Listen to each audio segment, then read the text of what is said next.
Gas নেই।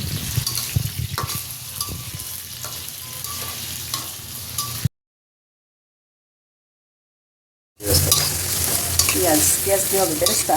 না, এটা করবো আগে ভাজা ভাজা করে এমনি মশলা দেবো। গত সপ্তাহে মুরগি রান্না করেছিল, সেই মুরগি এত বেশি মজা হয়েছিল, মেয়েরা আজকে বলছে যে আমি যেন না রান্না করি, তার বাবাই যেন রান্না করে।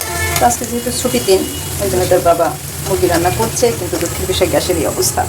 আল্লাহ জানে কখন শেষ হবে আর কেমন হবে, তবে চেষ্টার কমতি নেই, চেষ্টা করে যাচ্ছে যাতে ভালো হয়, মেয়েদের যাতে গত সপ্তাহের মতো আবার বাবার রান্না খেয়ে আনন্দ দিতে পারে।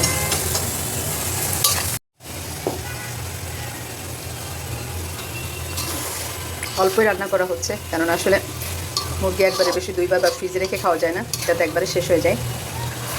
বাবা এত ফ্লেভার বের হচ্ছে, আমার তো লোভ লাগতেছে, অনেক সুন্দর খান।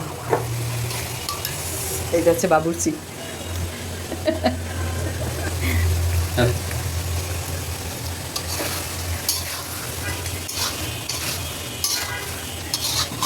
এটাও ভালো থাকার আর একটা পার্ট, মাঝে মাঝে এমন করলে মন্দ হয় না। সবাই ভালো থাকবেন, আল্লাহ হাফেজ।